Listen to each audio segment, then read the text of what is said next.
Four French drivers at the French Grand Prix trying to win this on the final lap. They're three wide again. Guillaume down the inside. Guillaume moves across. They're both in front of Milan and Pouget. But before you know it, we find ourselves here in the very final race of the competition. And then they see truck racing and they think, this is crazy. You know, these are 5-ton machines, 1,200 horsepower brake. Oh, look at that switchback. Oh, you can look and a drift is going off.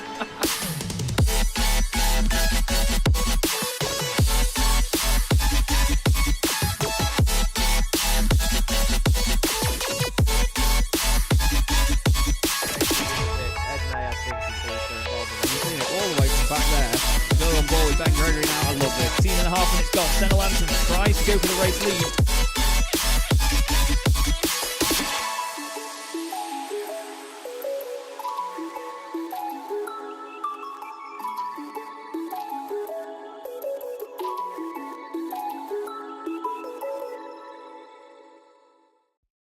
Racing isn't easy, but experiencing it is. iRacing puts you in the driver's seat with the industry's leading sim racing game. Drive on laser scan replicas of the greatest racing circuits from around the world.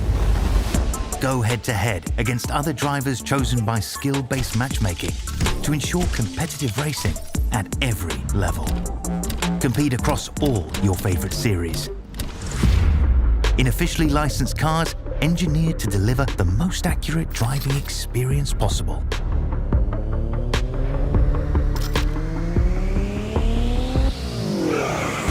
Join a race or host your own with players from across the globe. Race against the computer or in a league with friends. Feel the thrill behind the wheel. Visit iRacing.com.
Good evening, everybody. Welcome to Chaz Draycott Media, and welcome to another round, or two rounds, I should say, of the Sim Racing Magazine GT4 Challenge here in Season 4 from the beautiful, the sensational Red Bull Ring. We were originally planned to be at Circuit Le Dénon this evening in France. However, due to a change in the fact that the circuit is actually going to be free for iRacing members as of next season, we're basically pushing it back a couple of rounds so that most of the grid here will be able to access the circuit for free. There's only a couple of drivers in the championship that have paid for it, and to be fair, we're very grateful for them because they've said that they don't mind pushing it back. Well, there was a vote on it and we've pushed it back to swap it with this beautiful round here at the Red Bull Ring. 2 races tonight, a 20-minute race, which is going to be a sprint race with no pit stop, and then, of course, a 30-minute race with the top 10 on the grid reversed. It's bound to be a little bit more chaotic than our usual evenings here, but with no strategy to worry about, drivers have a big chance to score points this evening. And another thing to think about is that we have a different point scoring system on these evenings as well, so there's definitely more and more chance for drivers to get them on the board, obviously with the 2 races, but there's only 1 point difference per position. So if you win the race, you get 20 points as opposed to the usual 25 for an endurance race, and then it's just 1 point less per position all the way down. So while usually sprint racing is a little bit more chaotic, it takes out some of the risk for some drivers, knowing that that extra position is only going to gain them 1 more point. I'm Chaz Draycott, by the way, up in the commentary box on my own this evening. Unfortunately, Ed May isn't able to make it to tonight's broadcast either, but we wish him all the best for the time being. And this is how the championship standings look after 4 of our 15 rounds. Nils Kaur takes his 3rd win on the bounce and goes to the top of the standings with 80 points. Only 4 points ahead of Taylor Adams, though. Taylor's had a fantastic start to the season. Danny Lee and Dominic Brennan, well, they're completely inseparable, these two, and they are right together on the scoreboard as well. Unfortunately, Danny not here this evening, I believe, due to his poor doggo having surgery. So we hope, Danny, that you are all good, and obviously doggo as well. Dominic Brennan 4th, like I said. Simon Povey won't be with us for quite a while, at least this season. Maybe not for the remainder, due to the 3rd child arriving, to put it bluntly. James Holman 6th in the championship, at Kyle Ridley, who's had a good start, Matt Slight, Christopher Smith, and John Barnes currently finds himself in 10th. Regenta Sim Racing lead the team's championship now with quite a healthy gap after a great showing at Silverstone for both of their drivers. There's 5 points between Danny Lee Pro Simrig and Spontex CDM Esports, who are only then 2 points ahead of RD Simsport. So it is mighty, mighty close. Driver's briefing is going to go on in just a moment in the server, so the drivers may not be out there on circuit for a while, but we look here at James Holman, who is out there on the track in the Mercedes AMG GT4. James has had a bit of an up and down start to the season, and he won't be too pleased after Silverstone last time round. He was leading the race for quite a while after a great battle with Danny Lee, and then had a hardware failure that put him off the road and put him out of the race. Finds himself at the moment 6th in the championship on 56 points. No podium finishes for James so far this season. So he's definitely hoping for a better run this time round. Rob Sutherland says free Simon Povey in the chat. And I think the driver's briefing is just finished, actually, because everyone seems to have taken to the circuit. Here is your championship leader, Nils Kaur, in the BMW satellite racing machine. Nils was flying in the winter tour that we did, took his first win under the Sim Racing Magazine banner there, and it was a very popular win indeed. But this is the man that's chasing him in the championship as well, Taylor Adams. He's had a great start to the campaign, and he continues to be right up there in the running. His teammate Matt Slight has had a good start as well. He's currently 5th in this session at the moment. Unfortunately, no Gary Tall or Jakub Szymanski tonight for the Spontex CDM Esports unwashed team. Jakub has unfortunately broken his leg today, so he will be out of the rest of the season, but I wish Jakub all the best and obviously a quick recovery indeed. Whereas Gary Tall has had, unfortunately, more technical issues which have taken him out of the running for a good few rounds at least. So it'll be down to the Porsches of Dominic Brennan and Efkan Berkier to fly the flag for Spontex CDM Esports. Dean Powell flying the flag this evening for the Danny Lee Pro Simrig team as well in the Aston Martin. He's another driver that's had a decent start to the campaign, but he's not quite broken through to the podium yet, so we have to wait to see how he gets on. Only 24 drivers in the session at the moment. We have Peter Brill currently 24th in car number 18. We wait to see who can score the points tonight, because let's not forget, you get points all the way down to 20th, so with only 4 drivers per race not scoring points, it could be a very pivotal night for the championship to get shifted around here. You've got to be in it to win it. We've got a number of drivers not around to take part, so we'll have to wait and see exactly what comes their way. Christopher Smith is currently 3rd fastest in the BMW. BMW's been going really strongly this season, to be fair, has to be said. I've just noticed that Peter Brill should be car 121, but for some reason it's not applied that number to him, so I do apologise, Peter, but we will get that sorted. And just in front of Christopher Smith here, you can see Toby Johns in the TAJ Racing Machine, the bespoke Shelters branding. It's a car that I just painted for him yesterday, actually, with this lovely crystallised pattern on it, with the bespoke Shelters branding on it as well. Toby's been getting quicker and quicker since he joined the Sim Racing Magazine community. It's been great to see the progress, always is, with new drivers taking to the grid. And somebody that's always changing colours is Ben Chalcraft, who is flying the flag for Seabrooks once again tonight. He did message me earlier on today. I just need to open up said message because he told me that tonight it was going to be a cheese and bacon fries livery, but Seabrooks today literally released this smoky bacon snack earlier today. So Ben has made a livery last minute in the Minardi Simsport colours, and it looks absolutely wonderful. And it has changed the course of our entire Discord server. He's got his teammate Mike Murphy behind him on the timing tower at the moment. Currently in 7th place for Minardi Simsport. They're going to be hoping for a good night of this. And let's not forget, with the top 10 being reversed and almost half of the field effectively being reversed on that grid for the second race, it's going to be mighty exciting. We all look forward to how the drivers play the game this evening. It should be a rolling start for both races as well, rather than standing starts. So we stick to tradition on that. Here's John Barnes, currently finds himself 10th in the championship, and, well, off the road, he pulls over to one side. Good to have Dennis Van Beelen back with us again tonight as well in the Chicane Online Racing BMW, this very pretty car that we were so used to seeing Nils Core driving last season. It's certainly been going well for him at the moment. But the session is about to tick over into qualifying, and an important thing to note here with qualifying is because we are using what's known as a heat racing system here on iRacing, as soon as the session hits 0, that is it. So drivers will not get chance to complete the lap that they are on in this session. And typically, as always, the two Regenta Sim Racing McLarens are the first cars out on the track.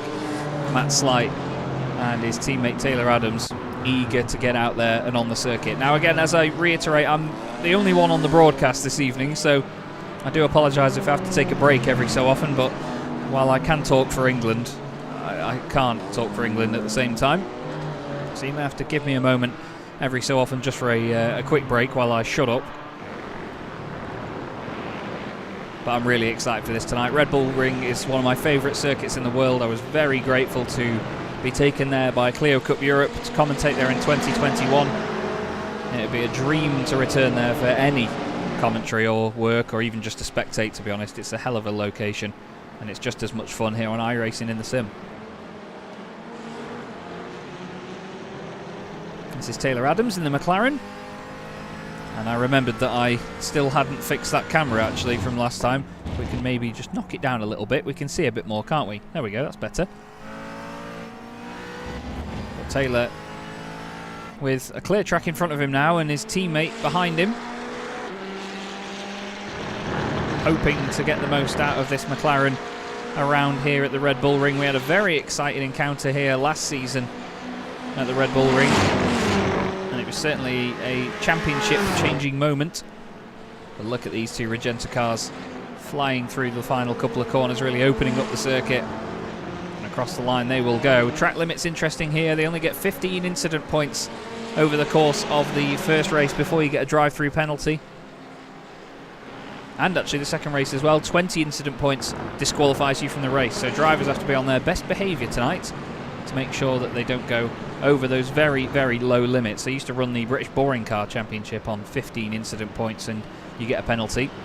And I know that the drivers aren't the biggest fan of it being so strict, but at the same time it really does enforce clean driving. As whoop, John Roberts has a spin out of the second to last corner.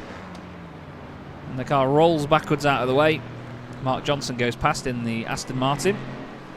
We'll go on board with Mark actually and see how his lap goes here with the Nigel Mansell-esque lid. It's great that the heads actually bob around a bit more in the cars now on iRacing rather than being perfectly still. Just those tiny sorts of details make all the difference. Through turn 1 then, it's easy to oversteer the car there because there's a big curb on the inside that can unsettle you, and it goes over a little bit of a crest on the exit. Mark hugs it to the right hand side to straighten up this long curve as much as possible, just kisses the white line and a bit of the Astro on the left. And then a heavy braking zone here. The car brakes so suddenly here because you're going uphill. Really does help the momentum. Back end steps out a little bit mid-corner and and he uses all of the road on the left to try and open it up before heading back down the hill. If I could speak English, it'd be great, wouldn't it?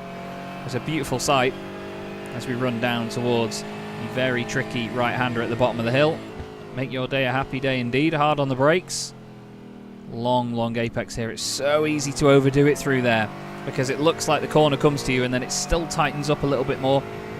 And then the second to last couple of corners here are really tricky because, again, they're just long, late apexes. And you could hear Mark having to get out of it there and change down a little bit. Make sure he didn't overdo it. Matt Slight has gone fastest for now, ahead of Dean Powell and then Mike Horder, Dominic Brennan and Mike Murphy. Interestingly enough then, no valid time coming through from Taylor Adams. Nothing from Nils Kaur yet. Mark Johnson looking tidy on this lap, except for that little moment where he had to get out of it and change down a gear. Using all of the road and a little bit more through the last couple of corners. They really know where the track limits are around here. Pushes it hard and across the line goes Mark Johnson after a lap at Red Bull Ring. Puts him 10th fastest at the moment, a 1:38.9. Where is our championship leader? He's just going over the top of the hill, and I think he's been trying to work with ex-teammate of his, Dennis Van Bielen, in the number 69 BMW just behind. John Roberts goes 10th fastest. John Barnes has gone 5th. Efkan Berkier has gone 6th. Christopher Smith, Kyle Ridley and Mike Murphy in a BMW trio. Currently 7th, 8th and 9th. Taylor Adams has done a purple sector 1. Andy Marston just crossed the line, but I don't think got a valid time on the board.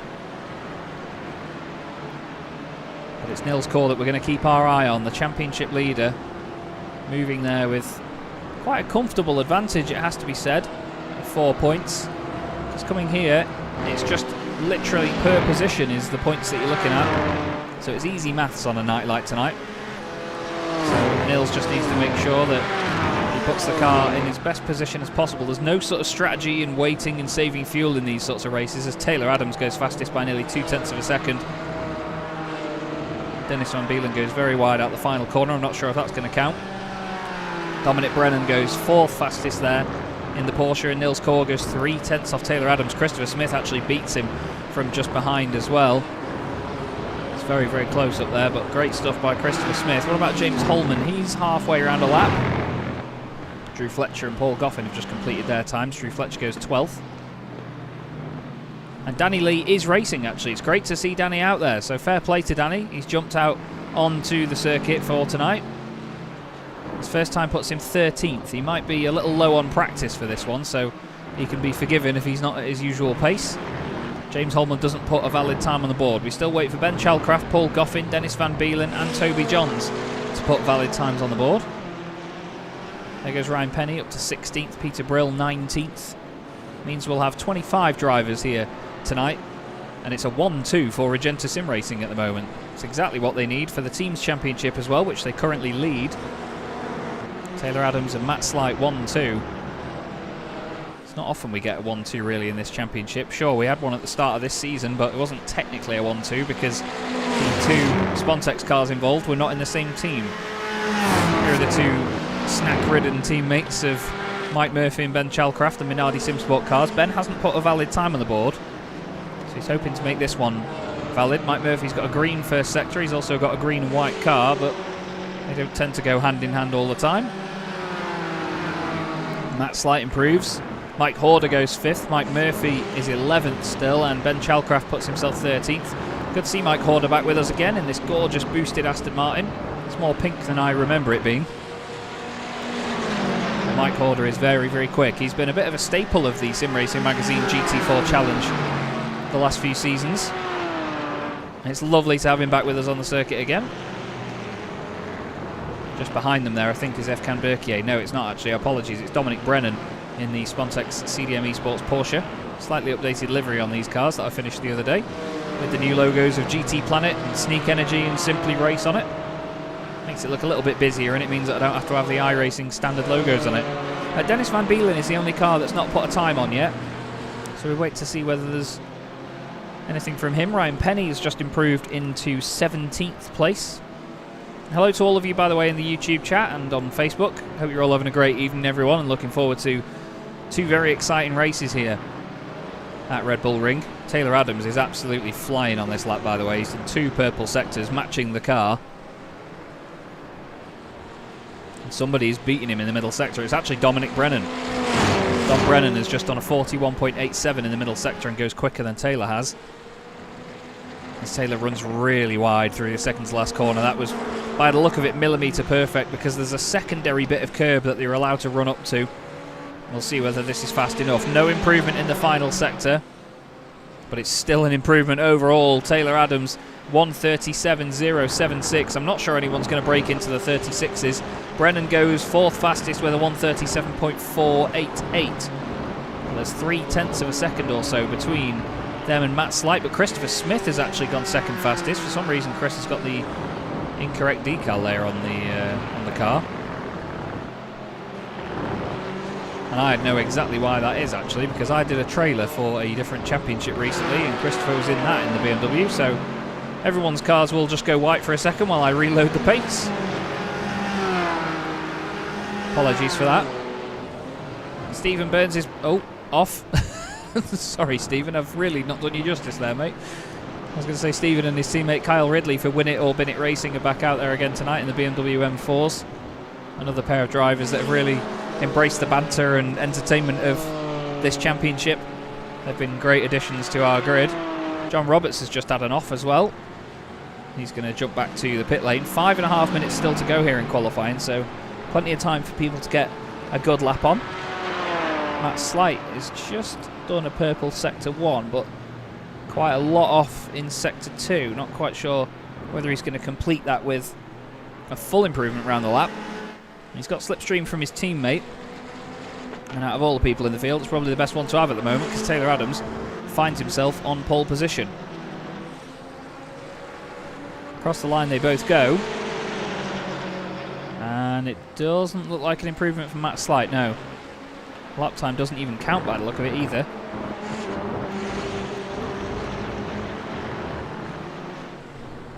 Now there is a point for getting pole position available here as well, so the drivers still can score that extra point for the first race. You just don't get any points for getting onto pole position in race 2, basically, because it's just reversed, it's given to you. Got Paul Goffin just outside of the top 10 at the moment in the lovely SRM machine. There's SRM yellow and SRM black in this championship. Paul Goffin and Drew Fletcher are SRM yellow, and the boss man Andy Marston and his teammate Peter Brill are the SRM black team. James Holman improves and goes 6th fastest. Good stuff by James, putting himself right amongst it. Top 10 is going to be so important around here. Danny Lee and Dean Powell are right together as well in 9th and 10th place in the Aston Martin. But look at Mike Horder now up into 3rd. Mike just a couple of thousandths off Smith and just a couple of thousandths ahead of Slight.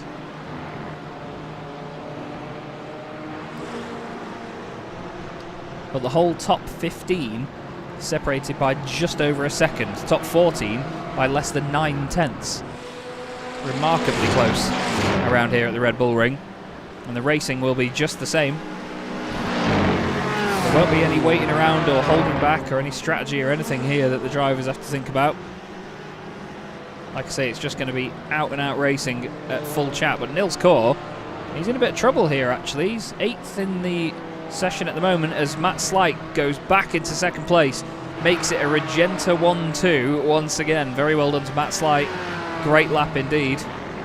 Puts himself a 10th of a second off, and look, that's more like it. 6 thousandths off 2nd place.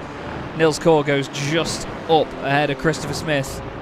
That's 2 McLarens and 2 BMWs.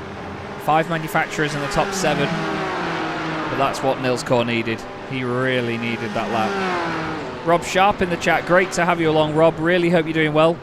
Be lovely to see you out on the circuit before the end of the season if possible, Rob. Hope you are doing alright, my friend. Danny Lee, 9th fastest now. Efkan Berkier now splitting the 2 Danny Lee Pro Simrig cars at the moment. We've got Ryan Penny just about to complete a lap. I clicked on the wrong car then, didn't I? Penny moves forward, actually goes ahead of Mark Johnson into 16th position in the glorious Oris Racing yellow machine. Oh, bit of a wobble there. Kim Such not here this evening, neither is Heinz or Ralph Meyer. We wish them all the best, and of course we want to give a shout out to our championship sponsors as well, for which we are so grateful. Oris Digital, Crockery Direct, Derbyshire Holiday Homes and Bespoke Shelters. You can see their logos cycling through in the top right. And you can see their logos on a lot of the cars in the field as well. They are wonderful people, all of them involved. The wonderful Heinz Mayer especially has been really active with throwing medals, champagne, certificates and everything, and awards of all kinds at all of our drivers. So giving and so generous.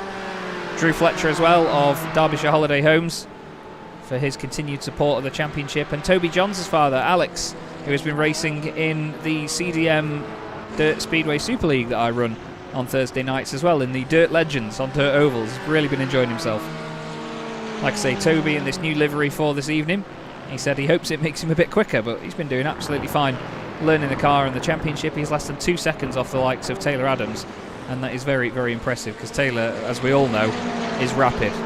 The quality of the field gets stronger and stronger every season as well here in the SRM GT4 Challenge, and it's always exciting to see what happens from one season to the next. So there's less than a minute as of right now, and that will be the end of the session for everybody. It looks like these guys aren't going to complete these laps. Ryan Penny and Philip Hopley just coming around the last corner. Let's see whether Hopley can get further up the board. Doesn't look like it there. Andy Marston is going to be the next car to complete a lap with about 40 seconds left. He's definitely going to get this one finished. He's not had any improvements so far through here. Love the look of that Porsche though. It's a fantastic livery, isn't it? Obviously a throwback to the Newman Porsches. Across the line goes Marston. Unfortunately doesn't improve there, but Nils Kaur, with 17 seconds left, has done a purple sector 2 and a green sector 1. He's absolutely flying. He's got 10 seconds to cross the line as Nils Kaur. Talk about leaving this one right to the death. Really pushes it out the final corner. 3, 2, 1. He crosses the line. And did he do it? He went second fastest with a 1:37.156, which means the championship point goes to Taylor Adams. Goodness me, that was as close as you like at the end there for Nils Kaur. Great entertainment, and he splits the two Regenta McLarens. However, it's Taylor Adams on pole position, just shy of a 1:36, with Nils Kaur alongside him, the two championship leaders. Matt Slight is third with Christopher Smith behind. Then it's Mike Horder in 5th and Dominic Brennan in 6th place. James Holman will start 7th alongside Mike Murphy with a really strong qualifying there. Danny Lee and Ben Chalcraft also going well inside the top 10. Efkan Berkier and Dean Powell make up the 6th row of the grid. Kyle Ridley and John Barnes next up 13th and 14th. Paul Goffin 15th ahead of Dennis Van Beelen in 16th place. Ryan Penny for Oris Racing Yellow lines up 17th with Mark Johnson next to him. Then it's Stephen Burns and Drew Fletcher who complete our top 20. Next up is John Roberts in 21st place with Philip Hopley alongside him. Then it's Toby Johns and Andy Marston on the 12th row of the grid, with Peter Brill completing our 25-car field here this evening in the Sim Racing Magazine GT4 Challenge. Now this race is going to come up as Heat 1 and then feature for the second race. You can see they're doing a shorter pace lap here as the rolling start will get underway in just a sec. They just start on the sort of back end of the circuit in the second sector. Just saves us a little bit of time as the meeting goes on. A ride on board here with John Barnes. And you'll see any moment now the pace car will get moving. The iRacing Porsche 911, the 991 machine. It's basically the Cup car without the rear wing, so it's like a 911 GT3 touring spec. And here we go. And you're right, there is Kyle Ridley, car number 27. But at the very front of proceedings, we have our top two in the championship, Taylor Adams and Nils Kaur. Nils 4 points ahead, so if he can finish right behind Taylor in this first race, then basically he will be only 3 points ahead in the championship, and he only loses 1. Actually, no, he'll be 2 points ahead because Taylor got a point for pole position. So it's McLarens versus BMWs, with the Aston, Porsche and the Mercedes watching from behind. And for the first time this season, we're about to get going for a sprint race night. And for the first time ever, it's a sprint race night in the Sim Racing Magazine GT4 Challenge, which is underway now with round 5 from the Red Bull Ring. And what a start that is for Taylor Adams. Really got away well. I need to remember to turn my spotter off between races. Nils Kaur tucks into the middle of the circuit, tries not to get too involved with Matt Slight, who has to back out of it. And I think Mike Horder Sorry, Christopher Smith has actually gone around the outside of him. Yeah, Chris has got ahead in the BMW. Dominic Brennan now side by side with Mike Horder. It was all tidy in the background as well, I can tell you. We run up towards turn 2 now. Boy, the cameras are louder at this circuit. Look at this, Danny Lee moving one way then the other, trying to look down the inside. James Holman wants that gap in the middle. Doesn't quite work for him there. Go on board now with Danny Lee. Dean Powell lost a few places there actually in the check-up in that right-hander. And just in front of us there is Mike Murphy. We'll go on board properly with Danny Lee, get a little bit more drama from inside the cockpit, and look at that from really far back on the brakes down the inside of the Minardi SimSport BMW. Side by side they go, nearly. Mike Murphy gets rid of the overlap. Danny Lee wants to look back down the inside. We've seen Danny do this a lot. He's a very pressurizing driver. He really knows when to just try and fake and put his nose down the inside that little bit to put the pressure on ahead. As Nils Kort has gone off the road for a second then and had a bit of a moment. A few of them have actually had a bit of a drama. Whoa, Dean Powell was way off the road there by the look of it. Dennis Van Beelen, I think, was involved in that as well. Let's have a look. Efkan Berkier actually side by side with Dean Powell. The two of them trying to compromise their own lines to get one over on each other.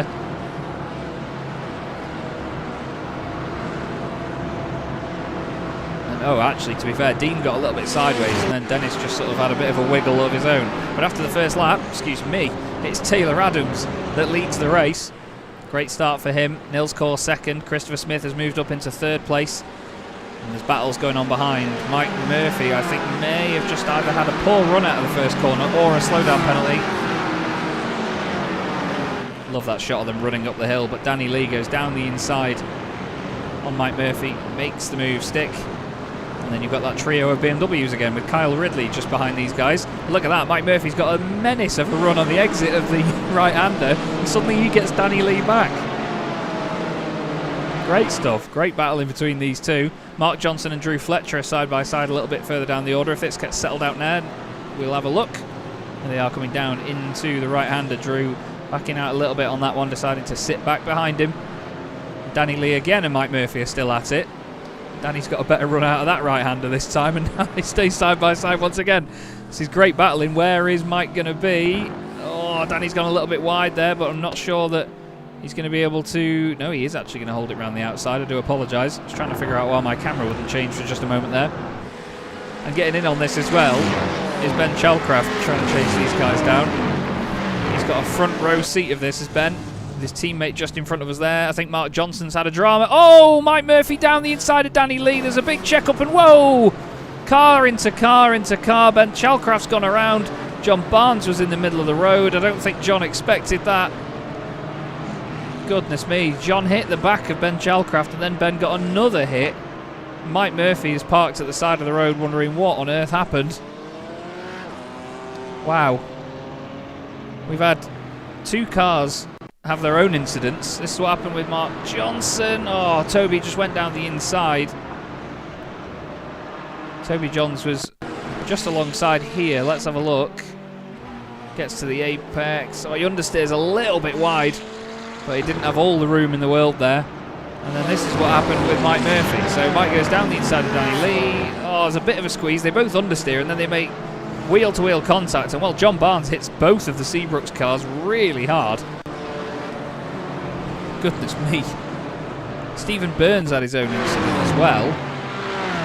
Oh, I think this was actually an avoidance of all of this. Yeah, Stephen Burns decides, nah, I'm out of there. John Barnes was very, very lucky actually in that one. There's been more drama. There's John Barnes in all of this. Oh, this is back on board with Ben Chalcraft. I do apologise. I'm trying to find the right moment for this, just to figure out how it all kicked off. So from John Barnes' perspective, this is how it looked. It's contact up ahead. It's hard to see the check-up coming, and then he does slam on in his defence, but that is a scary place to be when you're facing the wrong way. Does the right thing and gets out of the way. And then there's been another drama a little bit later on. What has happened here? This is Ryan Penny. Oh, Ryan's gone in way too hot. There was an incident just in front there, actually, involving John Roberts and a few others. So that was Ryan Penny's own incident. This is Toby Johns. Oh, there's contact even ahead of him. Oh, John Roberts is in that. There's a BMW involved as well, which I think was Stephen Burns. Stephen, oh, he's already gone around. John Roberts hits him. Everyone tries to avoid. One of the SRM cars scrapes along Ben Chalcraft's machine. And even now there's been more drama because Peter Brill has gone off the road and had a spin. Flipping heck. Nobody wants to win this race. Ryan Penny had another incident by the look. No, he didn't. Apologies.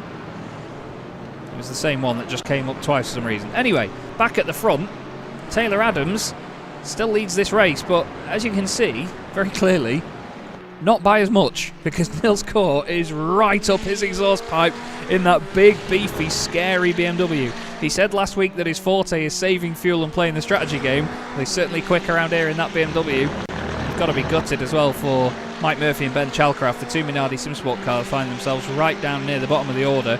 Peter Brill is there in 25th, but for some reason the timing tower will not let me change to show 25 cars. But goodness me, I would be shaking in my boots if I was Taylor Adams right now. Nils Kaur all over the back of him in that BMW, putting pressure on after pressure after pressure after pressure. Down the start-finish straight, or up the start-finish straight they go. At this gorgeous Red Bull ring. What a place to go racing. And big, big sausage curb on the inside, big, big sausage curb on the outside. You've got to be so careful of all of it. Simon Povey saying the triple banana power up working a treat there. Absolutely is, Simon. Hope you're doing well, mate. We miss having you on the grid. Might be quite painful for Simon to watch Nils Kaur actually doing such a great job here of keeping Taylor Adams under threat. Christopher Smith doing an awesome job in third place as well. He's looking like he's on for a tasty podium in this first race of the night. Don Brennan doing the justice for the Spontex CDM Esports cars here, right behind Matt Slight. Biggest mover inside the top 10 is Kyle Ridley. He's gained 5 positions after the earlier drama. Efkan Berkier behind him, then Dean Powell. Dennis Van Beelen's gained 5 places as well. Toby Johnson's gained 8 to move up into 15th. But let's not forget, the 10th place I just mentioned that Dean Powell currently occupies is very important because that's pole position for race 2 of the evening. And you get the same points in race 1 that you get in race 2. You've really got to play the game. But my goodness me, Taylor Adams right now, second in the championship, just 4 points now, 3 points behind Nils Kaur. He's only about 3 inches in front of him as well, to be fair. The two of them glued to each other, but Nils will wait his time, you know. I said earlier, there's no waiting around or strategy to be played here. This is a strategy playing out. They've all got enough fuel to make it to the end, but Nils Kaur will be playing the mental game right now and not attacking Taylor Adams all the time because he knows that as a pair, Taylor will have to absolutely gun it to make sure he stays in front. And Nils will just stay with him and it'll just drag him along. He may not be saving fuel or anything. That's not what this race is about. But he's just going to be hoping that because of the increased pace that Taylor has to put in, they'll be moving away from the rest of the field. Mike Murphy's come into the pits with damage, I'm afraid, from the earlier incident.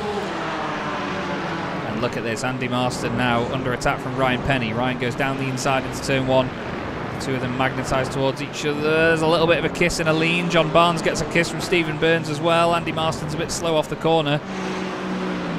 The two of them were both compromised there. John Barnes goes through. That's another championship point at least for where he would be. Jack Werrell in the chat. Good to see you, mate. Hope you're doing well. Super close as always. Absolutely. This championship just gets better and better all the time. And with the first sprint race evening of our campaign on the cards, it's getting better and better again. And well, if you like the number 1, you'll like either of these pair. Mark Johnson goes down the inside of Andy Marston. There's a little bit of contact. I think Andy was expecting the overlap to have been gone by that point. But Matt Slight and Don Brennan are still quite close together here. Cars 53 and 212. Mike Horder's not far off the back of them either. He's only about 0.6 of a second back. And I wonder whether Christopher Smith could have anything to do with this lead battle here. You know, we can see clearly that Nils Kaur is just tucked right up behind the race leader. And he's only 0.8 of a second back, so he's in some sort of slipstreaming range, but it's not going to be, to be honest, that much of a slipstream from that distance.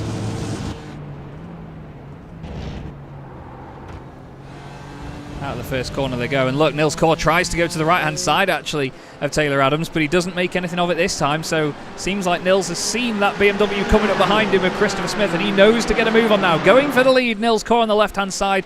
We're into the second half of this 20-minute race here at the Red Bull Ring in round 5, and Nils Kor's trying it around the outside. And is he going to get the run on the exit? We've seen people do this before, that using the wider line, making the car on the inside brake harder and come to a stop, can give you the advantage. Nils is going to be on the outside for this right-hander, though. He's going to have to try and brake really, really late in that Beamer.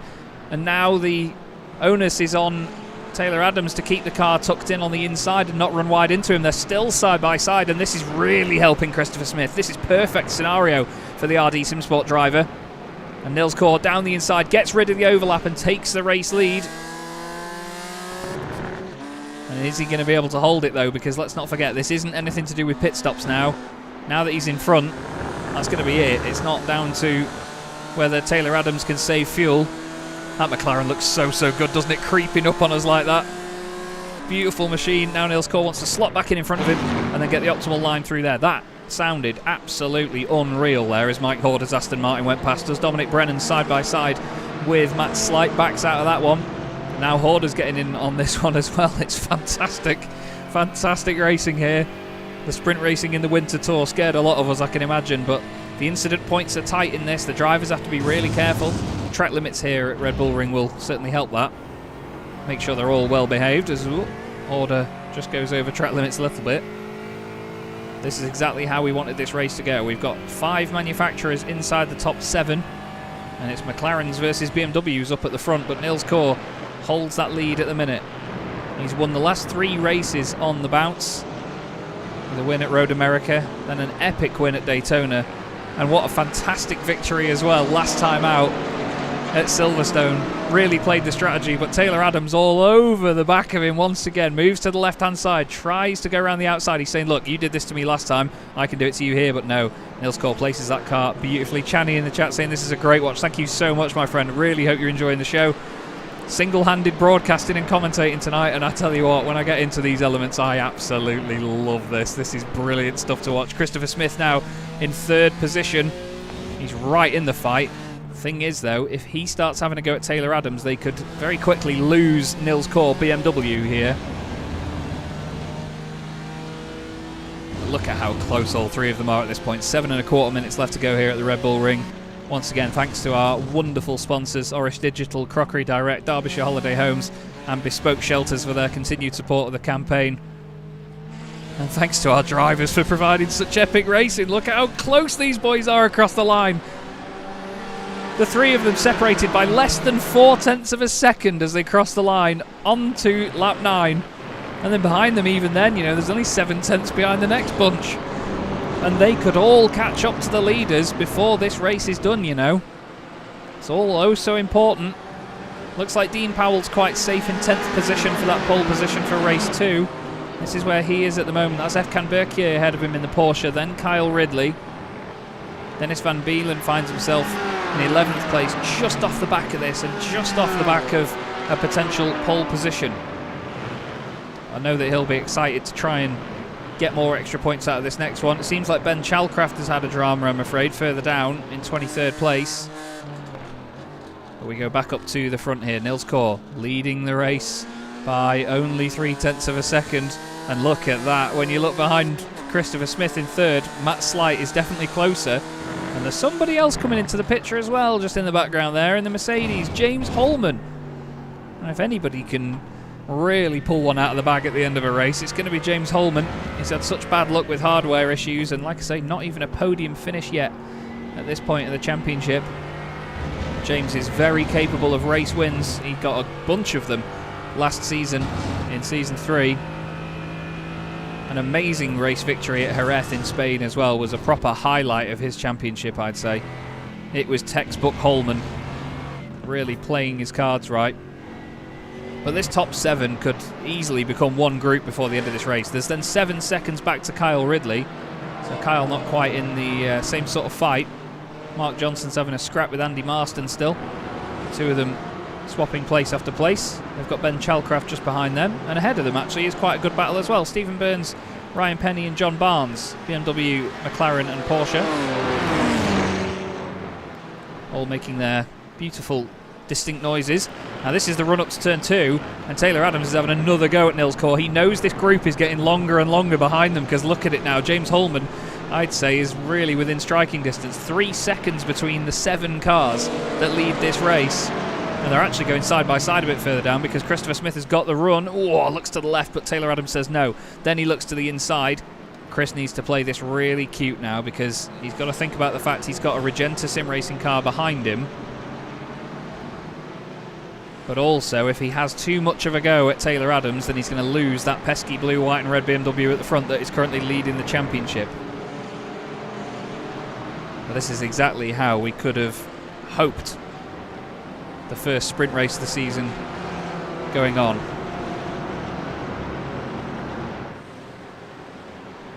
As out of the way, Taylor Adams, has he just got a slowdown penalty? He has! Taylor Adams has gone too far outside of the track limits, and he's got himself a slowdown penalty, so you have to give time back here on iRacing. For those of you that don't know, if you go outside of track limits, and Taylor is having to serve that. And look at Dominic Brennan behind him floating around, but what that's done is fill the gap between these 2 packs.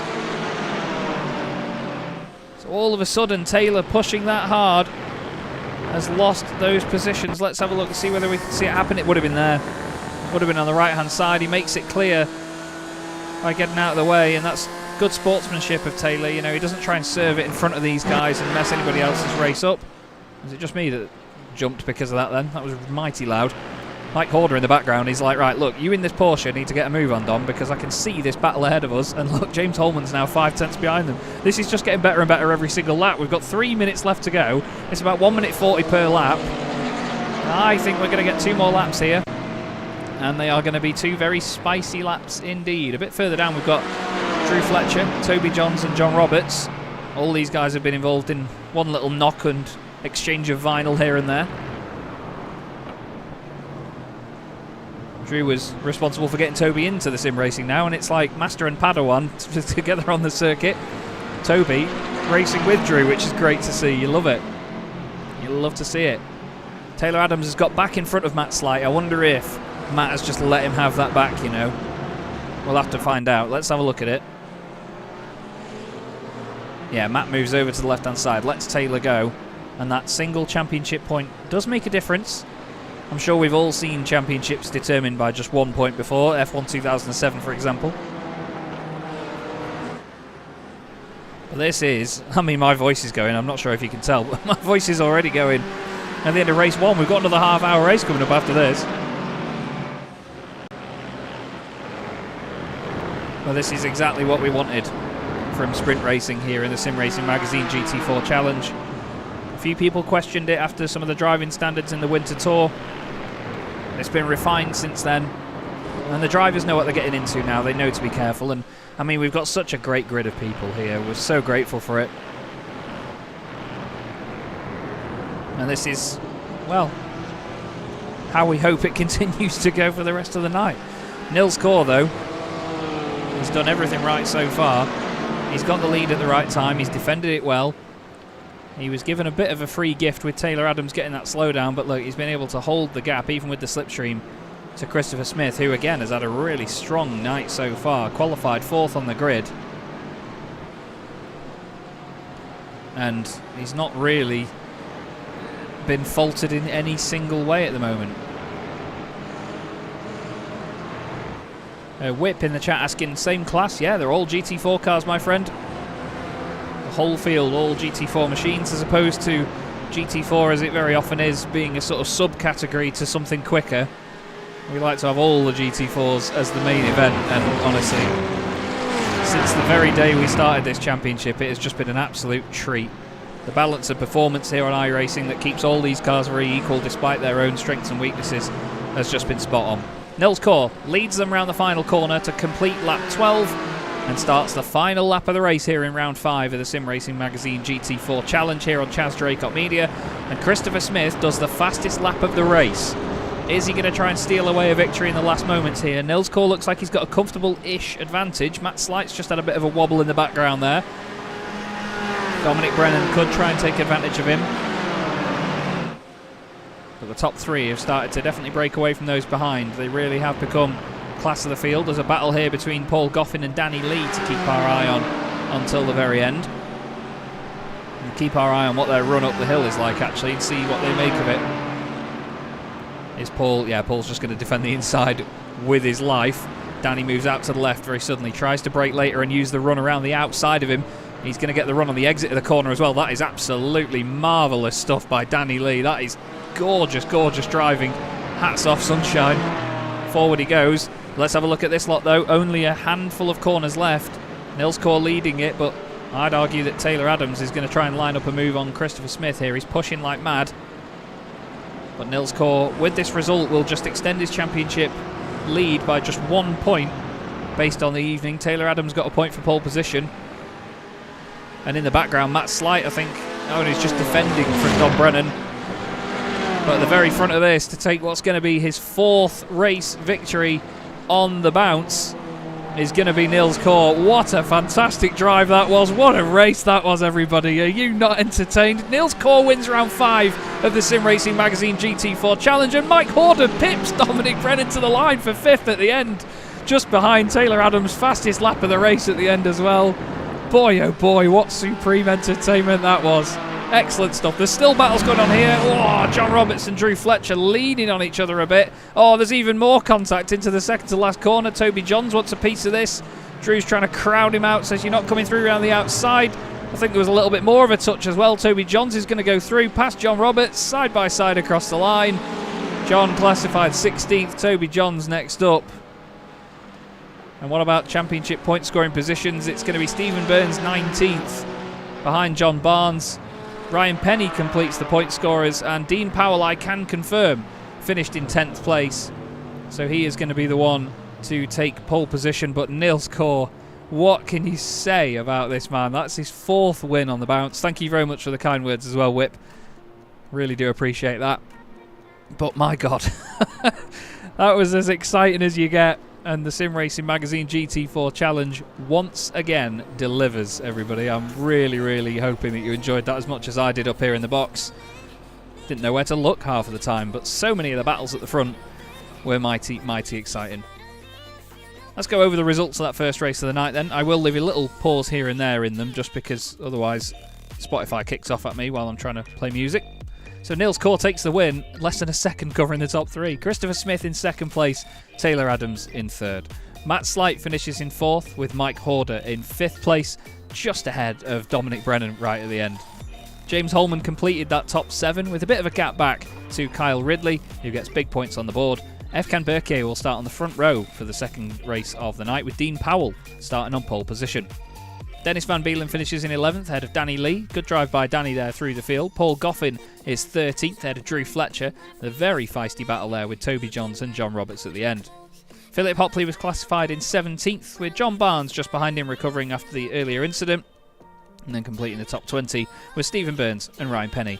Mark Johnson was classified 21st, ahead of the boss man, Andy Marston, who was 22nd. Then it's Mike Murphy, Peter Brill and Ben Chalcraft. Thank you very much to Channy as well for the kind words on the commentary. Lovely to hear it. I've been doing this a few years now, and I absolutely adore doing this, as well as doing the cameras and the broadcasting as well. I do have to go and get a drink though, I'm afraid, everybody. We do have a warm-up session going on, so I'm going to get the cameras to look at some cars for you while they're going round, if it does at least give us a quick view of the action. The pit lane's a little bit empty at the minute. But if you give me a few minutes, everybody, just going to take a quick break here on Chaz Draycott Media, and we'll get ready for the second race of the night, which is a half-hour encounter with the top 10 on the grid from that last race reversed. I'll see you in a few.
Hello again, everybody. Chaz Draycott here for the Sim Racing Magazine GT4 Challenge here on Chaz Draycott Media. Hope you enjoyed that race just as much as I did. I am sweating up here in the commentary box. Flying solo tonight, unfortunately, Ed May unable to join me in the box this evening, but this is the first sprint race evening of the championship here in the 4th season of the Sim Racing Magazine GT4 Challenge. Once again, want to say thank you to Oris Digital, Crockery Direct, Derbyshire Holiday Homes and Bespoke Shelters, our championship sponsors. Their continued support means the world to us, and we hope that having their logo on such exciting racing is very rewarding for them. These two did a great job in that race, didn't they, really? Taylor Adams and Matt Slight, but just weren't quite able to beat Nils Core at the front of the pack. Someone to keep your eye on in this second race of the night is going to be James Holman, you know, because he's going to be starting ahead of all those drivers he was chasing earlier, and he's only going to be in 4th place on the grid. So James is potentially in with a shout of at least a podium, if not a win in this second race, but it's going to be a half-hour race instead of the 20 minutes that we've had in the first race. Ben Chalcraft put in the in the Discord server just after that one, can people please stop spinning right in front of me, share it around a little. And Mike Murphy has then apologised for the contact with Danny, which obviously caused the spin and the then contact that followed. But you know, it was just close racing, wasn't it? There was some amazing racing in that, and it was awesome to watch. Thank you again to those with the kind words on the show itself and the commentary. I love doing what I do. It's a good thing I do it in the real world, isn't it, as well? But no, I'm glad that, you know, this sort of stuff, the sim racing stuff, always keeps me sharp as well between seasons, and this is where my career started as a commentator, so I absolutely love still being able to do this as well in my evenings and run the championship and run the broadcasts. It's just a joy to do. It really is. And hopefully it continues to get better. I'm always looking for ways to improve it, and make it cleaner and crisper, and further ways to not make a prat of myself, to be honest. So we've got 20 seconds left of warm-up here before the session completes, and it is a beautiful scene here at the Red Bull Ring once again. A lovely looking circuit that has its own little climate in the centre of Austria, somewhere I definitely need to go back to at some point throughout the season. Simon, I can tell you I've gone for my purple velvet waistcoat this evening. Simon Povey there asking in the chat which of my waistcoats I went for. It's purple velvet, and it's got some lovely curly patterns on it as well. I told you I was trying not to make a prat out of myself. Anyway, let's have a look then at the grid for the second race of the night. The top 10 from the first race are reversed. So it's Dean Powell on pole position with Efkan Berkier alongside him. The Turkish driver, very exciting to watch this season. We've also got the Australian Kyle Ridley in 3rd place. James Holman is next up with Dom Brennan in 5th, and Mike Horder lining up alongside him in 6th place. Then we have Matt Slight and Taylor Adams, the Regenta Sim Racing 4th row of the grid. Christopher Smith, after a great 2nd place, is alongside race 1 winner Nils Core. Dennis Van Beelen, his ex-teammate, is 11th with Danny Lee starting in 12th. Next up is Paul Goffin and then Drew Fletcher.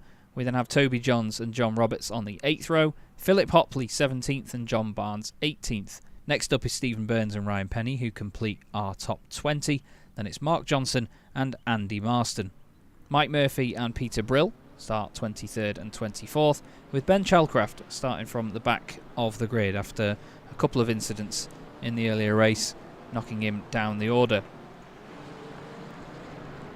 So like I say, half an hour this one instead of the 20 minutes. So potentially a little bit more sedate. We'll have to wait and see. But Nils Core now, race 1 winner, starting all the way back here on 10th spot on the grid.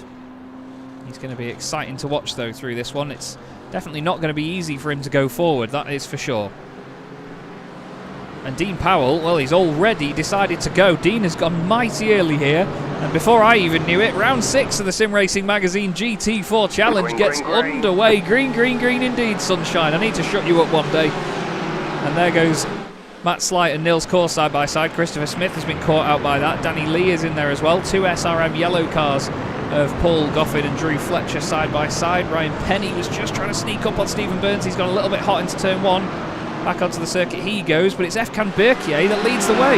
Dean Powell has had some sort of slowdown or really poor run out of the first corner, and all of a sudden Kyle Ridley finds himself in the lead now. The BMW straight to the front, Efkan Berkier side by side with him, Any dramas in the middle? Anybody? No? Everyone going to behave themselves? Good. Oh, Niels Core actually. A bit of contact there with Taylor Adams, the two top drivers in the championship at the moment. And now look at this bit of bump drafting from Matt Slight on the back of his teammate. You need to be careful not to pick up the back of that McLaren. Oh, it just slices the nose off that BMW as they head down the hill. He's looking down the inside of Brendan now. He's gone a little bit hot as Taylor. I think he's feeling the pressure here that he needs to get forward sooner rather than later. Danny Lee's got a great view of all of this battling as well from on board with the 188 car. And my, oh my, there's nobody in front separated by more than half a second. They're all mighty close. There's Niels Core sideways. Not sure if he got a tap there from Matt Slight. He's going to feel like that was a bit of teamwork at play maybe. But he's on the outside of Danny Lee now. Niels had no luck whatsoever in the sprint racing in the Winter Tour, so he's not exactly been looking forward to having sprint races come to the GT4 Challenge. But it's, I mean, if you can hear me, it's Kyle Ridley leading the way as Efkan Berkier decides to have a bit of a wobble, nearly ends up in Turkey, back in his home country. They're 3 wide round the final corner, and Dean Powell's the one on the inside. And now all of a sudden everyone else wants to play as well. Mike Horder tries to come through the middle as well. James Holman's in that, as well as Taylor Adams. Goodness me, I'm going to have a lie down after all of this. I'm recording some YouTube content later. I'm not going to be able to breathe. Mike Horder's in the middle of it all, and Taylor Adams is in there too. Dean Powell has to put the handbrake on the apex of turn 1 to make sure he doesn't get collected. Danny Lee gets stuck up behind Niels Core. He's side by side with Matt Slight. Good Lord, Christopher Smith's in this as well, thinking, when can I just have a rest? There's a 12-wheeled Aston Martin BMW hybrid on the inside line. Now hard on the brakes. Harder, Chris. Harder. He nearly hits the back of Matt Slight. Where did Dean Powell come from then? We've got no clue what's gone on there. Oh, there's been a bit of a drama at the back of the field. I think there's a big check up there. Welcome to sprint racing, everybody. This is absolutely bonkers. Christopher Smith flings the car to the left-hand side, tries to get around the outside of Dean Powell. He wants to get back with Matt Slight. Both of them, of course, magenta enthusiasts based on their liveries. Oh, Christopher just tries to chew the back of the Aston Martin with the front grille of that BMW. This is the thing, though. As soon as any of them step out of line here, they're going to get collected. Kyle Ridley's going to be laughing all the way to the bank, though. I mean, to be fair, it might be his ping that's the reason that he's so far ahead, being Australia, but he's doing a great job at the moment. Took advantage at the start, and he's continued on from there. But look at James Holman, 3rd place in that Mercedes. It's about double the width of the Porsche. Goodness me. James is a professional at following the car in front of him closely. Races legends, so he knows exactly what to do. Great opportunity this for Taylor Adams as well, actually, in the McLaren, because he is now a good few positions ahead of his teammate, his championship rival Niels Core, who is still in 10th place where he started this race. So he's going to gain a bunch of points on him if it stays like that, but we know Niels, he's going to play it safe, he's going to take his time, he's going to use these battles to his advantage, although he's been held up by one of them there as a car off in the background, and Drew Fletcher is around and in the wall. Drew waits for the rest of the field to go through. Not quite sure who was involved in that one. Let's have a look. John Barnes on the outside. Oh, is he going to clip the curb? Oh, he's just dropped it himself there as Drew. So easy to lose the rear end on this Porsche. It's a little nightmare of a car sometimes. There's been a bit of argy-bargy here between Andy Marston, maybe Ryan Penny involved as well. Yeah, Andy and Ryan both went off the circuit. What on earth has gone on here, gentlemen? Oh, I think they've just gone that far over to the left. It just says they've gone off the track on my timing software. Sorry. Look at this. If you were James Holman right now, you wouldn't be very comfortable, would you? Sure, he's ahead of Taylor Adams. Hang on, actually. Hang on a second, because Efkan Berkier was ahead of James Holman, wasn't he? Not long ago. So there's been some big changes there, actually. This is the change from James Holman getting past Efkan Berkier. Wow, he was being attacked, actually, and then turned it into a move very late on the brakes, down the inside. Thank you very much. And then Taylor Adams got through as well for P3 on Efkan Berkier, probably at the bottom of the hill. Yeah, Efkan, like I said, was put on the outside line, and once you're off line here, that's it. You're just going to get caught out, so Taylor Adams goes through. Back on board with James Holman. Kyle Ridley's done the fastest lap of the race while these guys are battling behind as well. Mike Horder tries a little look there. Mike Horder's still in the thick of this. He's one of the most under-the-radar sort of drivers we have, despite delivery. He's got ahead of Efkan Berkier now. And Dominic Brennan, his teammate, is involved. 2 Danny Lee Pro Simrig Aston Martins in flying formation here behind Niels Core, who is now up to 8th place. It's constant movement here. All of these amazing battles going on are just developing so much. It's hard to know where to look. Dean Powell on the outside. Danny Lee goes down the inside of his teammate now. Good stuff by Dean, really. He was giving a lot of room to the drivers behind to make sure he was being respectful. And we are a sixth of the way through the race. And breathe. And really breathe. James Holman now holding on ahead of Taylor Adams. Two of the quickest drivers in this championship, still side by side. They've gapped the cars behind them. Oh, Danny Lee's around. Danny Lee is off. And he's had a spin at the bottom of the hill. Not sure if he's going to have had any help here, but he's dropping place after place after place. I think he's streaming his race tonight, I'm not sure. Oh, he's hit the back of Nils Kaur. He was slow on the exit. And we've seen that a few times this season, that this sort of updated damage model and physics model has caused the car behind to be the one that sort of bounces off and spins, as opposed to the one in front being the one affected by the contact. Look at this pair, though, completely side by side still. Taylor Adams and James Holman putting on a hell of a show here. Not just for us, but for Mike Horder as well, who sits behind the pair of them. Up the start-finish straight they go, and you can see that little cutback that Taylor Adams got. It's giving him a beautiful run, and well, somewhere along here, actually, behind Mike Horder, is a little Porsche with Dominic Brennan at the wheel, and he's still on the outside. There he is, there's the Hedgehog. And just sneaking in front is Mike Horder. These guys are so good at what they do, such close racing everywhere. Efkan Berkier is at the back of this little group, wondering where his opportunity is going to come now, because he needs to get those places back. He lost them before, and he wants a piece of it. Christopher Smith going well. He's ahead of Nils Kaur. Started ahead of him, but then lost the place at the start of the race, and now he's back in front after all the shenanigans earlier. Nils Kaur, now he's got clean air in front of him, did the fastest final sector on that previous lap. And Matt Slight, where did Matt Slight have a drama? Is he just disconnected or something? Because Matt Slight is suddenly gone. Did I miss that? I mean, clearly I did. I don't see him having a moment or an off or anything. Matt Slight is completely dropped, unfortunately. Not a clue what has caused that. But I'm obviously looking at a lot in terms of the timing tower and the actual broadcast itself, so apologies everybody if I missed that, but Matt Slight, one of the big hitters from up there, gone as, oh, Mark Johnson's off again. He was off there in race 1. Joins back on while there's a bit of a gap. Let's have a look. Oh, as he just dropped it himself. Horrible moment that for Mark. Rob Sutherland says, was it slight packet loss? For Christ's sake.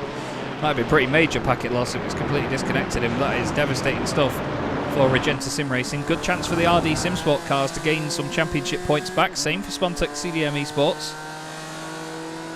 Kyle Ridley has a 3-second lead at the moment. So if the battle behind him carries on, we could be looking at Kyle Ridley taking the race victory. Be the first driver outside of Europe, I believe, to win a race. I don't think we've had any American race winners in the championship. I think it's always been British or German drivers that have won the races. Christopher Smith in the BMW rattling its way down the hill right up behind the Porsche. It's a great slogan for Spontex, isn't it? It really suits me. Champion of less effort. But the Spontex CDM Esports Porsches had a bit of an update to their livery before tonight, and it's always nice to look at them. I hate the word nice. Taylor Adams has now got a bit of a gap actually over the cars behind him. He's managed to get away a little bit from James Holman. James is now having to look in his mirrors a little bit more. These guys chasing him down. Mike Horder leading the charge as such. What a great drive this has been so far for this man, Kyle Ridley. Certainly took advantage at the start. And it's lovely to see the BMW as competitive as we always hoped it would be. We've got nearly 20 minutes left now in this race. And that is the entire length of the sprint race from earlier. So in this second race of the night, obviously drivers have to then start thinking about tyres over a half-hour stint. Because even in the longer races in the GT4 Challenge, the 1-hour endurances that we do, the drivers do say that after half an hour the tyres do start to get a bit cooked, and especially in the McLarens. So when you know there's no pit stop coming, sometimes you'll be led into a false sense of security that you can push the tyres like mad, but the drivers will know that, seeing as they're not getting any fresh ones, they'll have to wait and see. Oh, that was close between those guys there out of turn 2.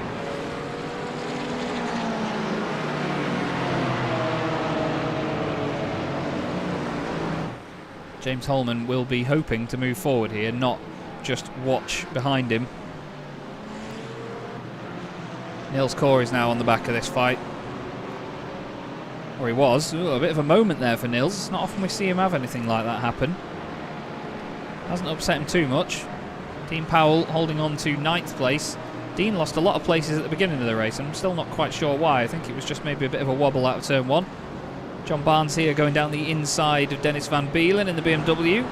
John there compromising because he thought Dennis's car was going to shoot across the road in front of him.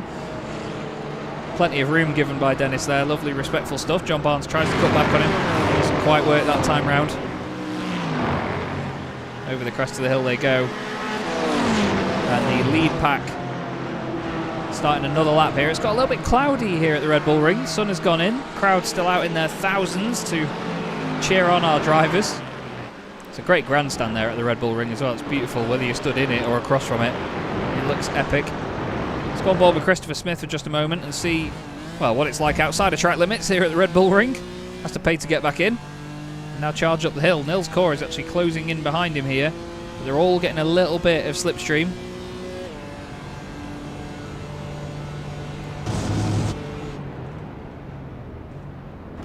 This quintet just gets closer and closer together every time they go up to turn 2.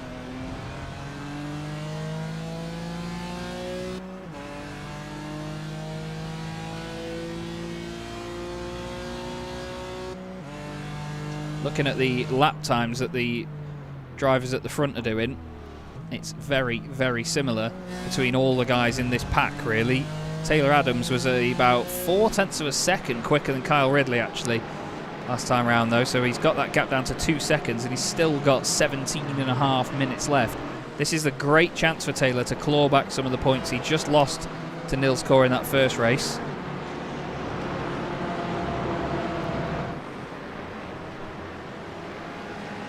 A little bit further back we've got a slight battle going on here between some teammates actually. John Barnes has got John Roberts right behind him, both driving for Boosted. John Barnes is actually a privateer in this campaign, while John Roberts is part of Boosted Motorsport. They're all from the same stable though. Mike Murphy is there. Ben Chalcraft's having a good run actually. Ben's gained 10 places in this race to get up to 15th. Great recovery by both of the Minardi Simsport drivers. Stephen Burns has gained 8 positions, you know, to get to where he is up in 11th. And Taylor Adams, like I say, gained 6.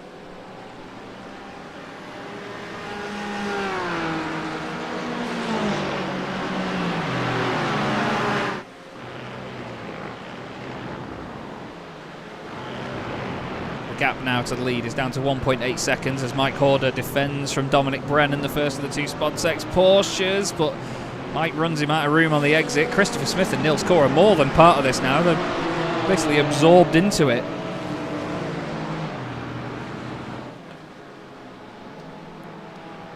And down the inside goes Chris. Oh, Ifkan moves across on the brakes very late and Nils Core goes around the outside of Smith. Great opportunism there by the Satellite Racing driver, but I think Chris with that inside line is just going to hold on to that slight advantage. Brennan having a go at Horder, and Nils Core's actually still back down the inside of Christopher Smith. Wow, great move by Nils. Maybe Christopher thinks that he can potentially open the door in front of him a bit. Oh, Drew Fletcher and Mark Johnson have both had an accident here. Oh, dearie me. The two of them get glued together, and I think they both jump to the pits from there. Let's have a look from Drew's perspective. He's on the apex. Oh, it just bounces wide off the curb, that tiny bit. And unfortunately, the two of them meet the end of their race by the look of it. So Kyle Ridley now 1.6 seconds ahead of that man there, Taylor Adams. He could potentially take the championship lead here if Nils Core doesn't gain many more places.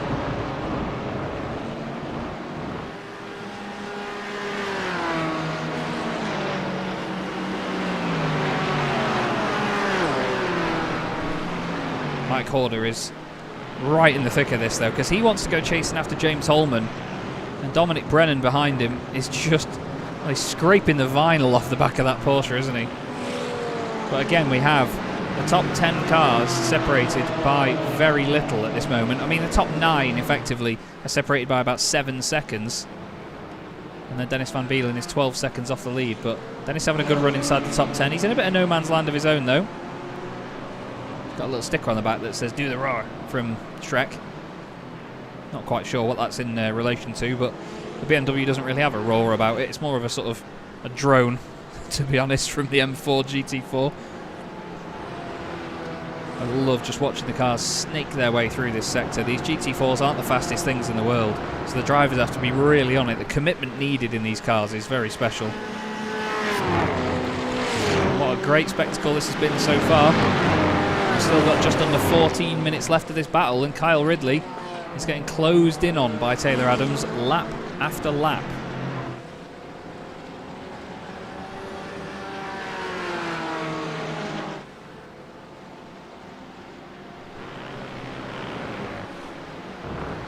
There was more of a move going on there between Dominic Brennan and Mike Horder. Apologies for any silences, by the way, everybody. My voice really did start to go at the end of that first one, so I'm trying to take it a little bit easy when I get the moment here in this second race. Full disclosure for you. It's not easy to do these things on your own. But this is another absolute corker of a race. And like I say, with no strategy to speculate over, it's literally just down to what we see on circuit in terms of the positions as they are. As Brennan tries to have a go at Horder's Aston Martin, maybe a little bit more than he needed to. Bounces off the back of it. And look who's there. Niels Kor waiting in the wings.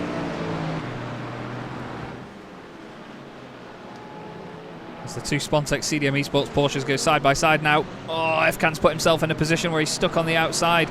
We saw that earlier from him as well. He tried to make it work on the outside line, and the car on the inside just managed to get the advantage. It's very close to Niels Kor's car, though. Niels Kor's car, I should say. And is Niels going to be able to get a cut back on him? No, he's just really close to the back of that Porsche. Efkan is not scared at all, though, to put that car right in harm's way and make sure that he gets a good defensive block off. They spread out a little bit ahead of them. I'll tell you what hasn't spread out, though, and that is this. Kyle Ridley, now only 0.6 of a second ahead of Taylor Adams, and he's got 12 minutes to think about this and try and defend.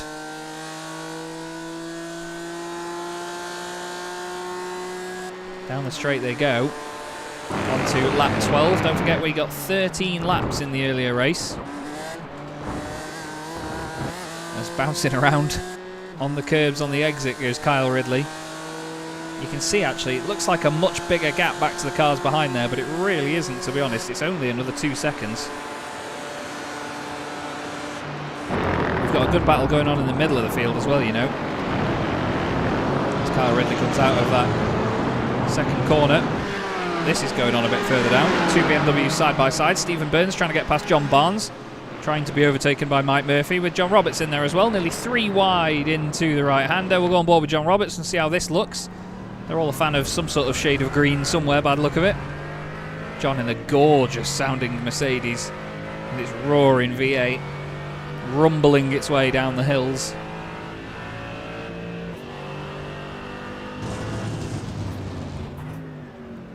Hard onto the brakes they go. Mike Murphy trying to cut back there on John Barnes. It looks like he might have actually made that work as well.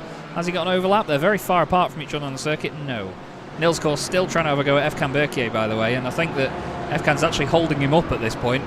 Niels has been trying it. Efkan's been defending very hard, and this is going to get a little bit frustrating for the German. Especially with Christopher Smith, as he was in the first race, sat right behind him, up all 4 exhausts on that back of the BMW. Thomas F in the chat saying it was really fun to say Niels Kor in the Kor car before he came to satellite racing. Absolutely, mate. It was Kor at Kor, and for the lead it is starting to get mighty spicy. Taylor Adams in the McLaren. Superstar in this championship so far. He was an amazing addition to the Winter Tour, like I said. And he's continued to be really impressive, him and his teammate Matt Slight, but unfortunately Matt out of the race after 2 1/4 laps, so something definitely happened to him that I've either missed or just not picked up on. As down the inside he goes, he's given it a big massive send. Great respect by Ridley to give him the room, but Kyle's got the run on the exit of the corner with that wider line, and the BMW is going to stretch its legs down that back straight. And now that Berkier's been defending from Niels Kor, Dominic Brennan's had the sudden epiphany to move forward very aggressively, as now Mike Murphy and John Barnes cling to each other on the exit of turn 2 as well. So many battles, so much to look at everywhere in this field. I'm sorry if it is jumping around a little bit skew with everybody, but I'm trying to cover everybody all at once and give you as much coverage of the entire field as I can, because this is another screamer of a race evening from the Sim Racing Magazine GT4 Challenge. And again, a big sponsor shout out to Oris Digital Crockery Direct, Derbyshire Holiday Homes, and of course Bespoke Shelters, who jumped on board as of a few rounds ago at Daytona. And thanks to them, we can bring you this entertainment here on Chaz Draycott Media with myself, Chaz Draycott, up in the box. Like I say, unfortunately, no Ed May here, as, oh dearie me, Efkan Berkier into the pits.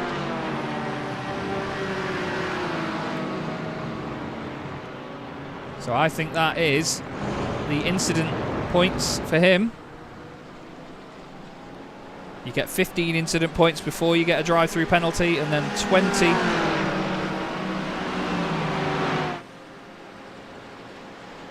As here we go for the lead once more. Kyle Ridley really making sure that Taylor Adams knows how tall that BMW is. And oh my goodness, does he know how wide it is? Kyle Ridley with an unbelievable cutback out of turn 2. Taylor Adams, he's going to be looking in all sorts of directions. It'll be like the John Travolta thing when he's got his coat, wondering where on earth he went then. That was magnificent from Kyle Ridley. But look at Taylor Adams around the outside, really trying to push that McLaren to make it work on the outer line, and just doesn't do it. But that was delightful from Kyle Ridley. You naughty little man. I don't know if he's little or not. But let's just have a look at this again. We'll go to the left rear of Taylor Adams' car. Look, Kyle knows exactly how big that BMW is. Thanks very much, sunshine. I'll have a bit of that, and through I will go. That is just delightful. That is what sort of racing we want here. Is, oh no, Stephen Burns has had an off here at the bottom of the hill. Not quite sure what's caused that, but he has had a drama down there. Kyle Ridley still holding on. Kenjo in the chat saying eagle noises. The Americans are back. Good to see you, Kenjo. Hope you're doing all right. And Holman's not been able to get away from Horder here, has he? Or Brennan, to be fair. I think Nils Kor will be a little bit relieved to have had Efkan Berkier out of the way. Efkan is now apparently out of the race, though. I'm not quite sure what's happened there. He has dropped off the pack. I think he's been involved, actually, in Stephen Burns' incident. Oh, Stephen's gone around and, oh, Efkan's clipped him, and I think it's damaged the car. Oh, straight away. He was straight out. Oh, it's disqualified him on the spot, hasn't it? So, yeah, you get 15 incident points for a drive-through, and then if you hit 20, it disqualifies you on the spot. So that is a disqualification for Efkan Berkier, because that contact would have given him 4 more incident points, and he may have got up to 16 or 17, which gave him the drive-through penalty earlier. That's a real shame for Efkan, but we have these incident points kept strict for things like that. As look at this, Stephen Burns down the inside of Philip Hopley. Nice move. Good respect by Philip as well. He left enough room and then still tried to get it turned in. Feisty racing. Danny Lee just behind them trying to come through. But back to the front of the pack.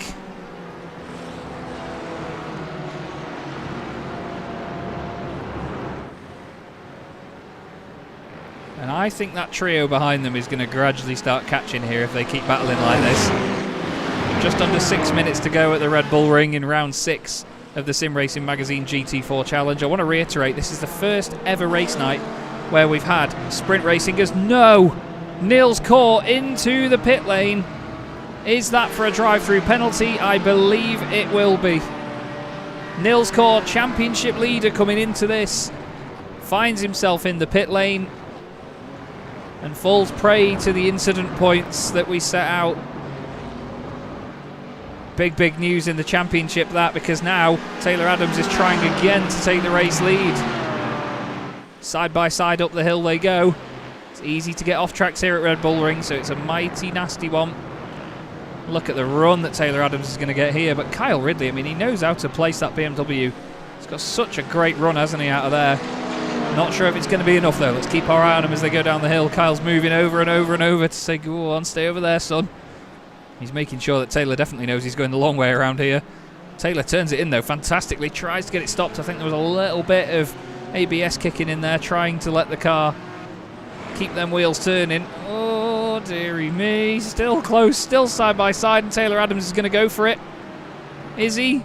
Is he? It looks like a tower block to the right of him, as Kyle Ridley tries to squeeze that BMW through as small a gap as possible. There's a tiny touch. They bounce off each other the slightest bit. And somehow they both stay on the road. Not enough to spin either of them around, but what did I say about that little trio behind them? James Holman, Mike Horder, Dominic Brennan, all wanting to get involved in this fight. Careful down here, boys. We've seen so many incidents here before. Running wide is just paramount, as Taylor Adams tries to still cling to the outside line and any sort of position that he can. He has to come on at some point. Kyle Ridley's there now. James Holman's in this. 4 minutes left to go at the Red Bull Ring, and this is the fight for the lead, everybody. 5 cars in it for one. Unbelievable stuff. Dominic Brennan down the inside of Horder. He's very late on the brakes, nearly into the back of Ridley. Holman has to back out of that. Ridley just slides in front, and Taylor Adams is the one in the lead. Whew. Great stuff again here in round 6. Don't forget, we've got 3 sprint race evenings coming up over the course of the championship. We've got Ledanon on the 12th of March and then Phillip Island on the 9th of April, so there's a lot more of this still to come if you're enjoying yourselves. And I'll tell you what, our endurance races are just as exciting. Was that a slowdown penalty for Taylor Adams? Is that another slowdown for Taylor Adams? I just looked away for a second and all of a sudden he was gone. Yeah, he moves out of the way. That's his second one of the night, and Kyle Ridley retakes the lead. He's done it again. Holman now, 3rd place. He was sat behind these guys for so long in the earlier race, and he's been really patient, waiting for himself to just sort of close in while they battle ahead of him. We've got 5 different manufacturers in the top 5 again here in the SRM GT4 Challenge. This is exactly how a balance of performance should be. Got BMW, McLaren, Mercedes, Porsche and Aston Martin all glued to each other. The whole top 5 separated by just over a second, and it's Kyle Ridley with 2.5 minutes left, 2 laps of this race left to go, that leads it. The Australian driver has won races in the British Boring Car Championship that have run, and he's done amazingly there, and he's doing amazingly here as well. Taylor Adams has run wide out of the final corner. James Holman goes through. Dominic Brennan tries to give him a shove. Oh, he's crowded Brennan all the way to the wall on the right hand side. There definitely wasn't a gap, and Holman calls all the way back over to the circuit. Scares the life out of Taylor Adams. I think James is done with everybody's shenanigans here now. This is proper hard racing between them all. Mike Horder's got nowhere to go. Tries to go to the left of Taylor Adams. Don't make it 3 wide, Mike. That's really not advised. Christopher Smith, he's going to watch the chaos unfold. That mirror hides an entire Aston Martin that is still there on the outside. Let's stay on board with Chris, see how this unfolds. Dominic Brennan thinks, no thank you, gentlemen. Mike Horder's a little bit slow on the way in. Oh, and look at that opportunism by Christopher Smith. That is another awesome move by a BMW down there at turn 2. These cars have been on fire tonight, these Beamers. But now he's found a pesky Porsche in his way. It's like a doorstop compared to the BMW, and it's quite literally a doorstop because it won't let him go through. Still side by side with Horder. Down the inside line he goes, just gets rid of that overlap. Does he actually get his nose down the inside of Brennan? No, he does not. Kyle Ridley all of a sudden finds himself with an 0.8 of a second lead. And just a little bit of breathing room for a couple of corners. 1 more lap to go here at the Red Bull Ring. He was a bit indecisive on gears there, was Kyle Ridley. Loses a bit of time to James Holman behind. Like I said, James Holman hadn't had a podium before this evening, so he's in a good place to get it. And if you know James, you know that he's going to go for that win. He would be the first driver in the SRM umbrella history to win races here in 3 different manufacturers as well, which is one of his aims for this season. He's done it in the Porsche. He's done it in the Aston Martin in the Winter Tour, and he's going to try and... Oh, has he got a slowdown penalty? I think he may have done. So there's me bigging him up, saying he's going to take a win. Taylor Adams back into 2nd place. Dominic Brennan back in the picture as well. We're on the final lap of the race here at the Red Bull Ring, everybody. And look at this behind them. Dean Powell is now in this as well. He's made it a septet with the 7th car involved. He's not quite as close to Horder as Horder is to everybody else, but you never know what will happen here if these guys hold each other up in front. We'll stay on board with Dean for just a moment, see how it unfolds, because look at that. He's got all the freedom in the world to close up on the brakes. Although, I'm sorry, I know we said we'd stay on board, but we need to look at Kyle Ridley, because all of a sudden Taylor Adams has got a demon run out of turn 2. Taylor is so fired up, and he's on a right old mission now. Round the outside he goes. Only a couple of corners left. That is an awesome send by Taylor Adams round the outside. He's got it done. Taylor Adams takes the lead on the final lap with a hell of a move around the outside of Kyle Ridley. Kyle's been holding on so well all race, but he wasn't able to hold on to that one. Christopher Smith looks down the inside of Dominic Brennan. Doesn't work there, but I tell you one thing, if Taylor Adams deserves anything, it's a win for that move. Goodness me, he has tried so hard all race. He's had slowdown penalties and all sorts tonight. And this will really highlight Taylor as one of the stars of the Sim Racing Magazine community. If he takes this, it's looking like he's got this one wrapped up. Because look, he's even gapped him by a couple of tenths over these last few corners. And I tell you what, give it a big tick next to the sprint racing. I am invested. Taylor Adams wins round 6 of the Sim Racing Magazine GT4 Challenge. Kyle Ridley is second, James Holman third, ahead of Brennan, Smith, Horder and Powell. And Nils Kaur, after all of that, will recover to 8th position. But that is championship points lost. What a drive by Mike Murphy. 14 positions gained tonight in that second race. Ben Chalcraft as well, 13 places for him. But oh my word, that was absolutely sensational racing with a hell of a manoeuvre at the end there by Taylor Adams to take the win in round 6 of the championship. Give me a minute, everybody. Wow.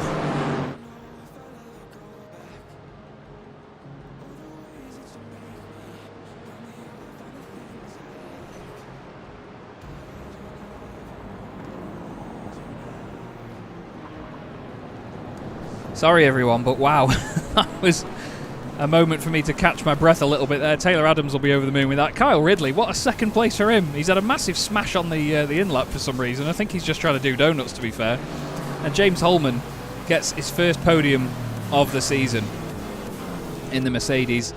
We nearly had 5 manufacturers in the top 5 as well, but Mike Horder lost out to Christopher Smith at the end of the race. Dominic Brennan finished that one in 4th. Nils Kaur will be hating the incident point limit after that one. But that was one of the most exciting nights of racing I've ever commentated on, it has to be said. And one of the most exciting nights that we've had here. And as Rob Sutherland has rightly pointed out in the chat, much better than the Winter Series. You know, we were testing the format during the Winter Series and wanted to make sure that all the guys knew to sort of behave themselves a bit in these sprint races, because it can very quickly get out of hand. And I'd say that was the epitome of it. There was a bit of contact here and there, but we get that even in our endurance races as well.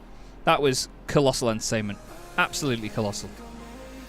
So, Taylor Adams takes the victory then. Kyle Ridley in second place. Great result for Kyle. Really pleased for him. And James Holman, his first podium of the season. Dominic Brennan finishes in 4th for Spontex CDM Esports, ahead of RD Sim Sports' Christopher Smith. They've had a great night of points as well, so that should help their team's championship charge.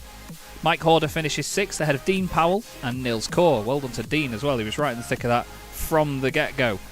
Mike Murphy finishes 9th. Like I say, 14 places gained for Mike. What a drive from him. Dennis Van Beelen, another top 10. John Barnes finishes 11th, with Ben Chalcraft just behind, and he also gained 13 positions in that.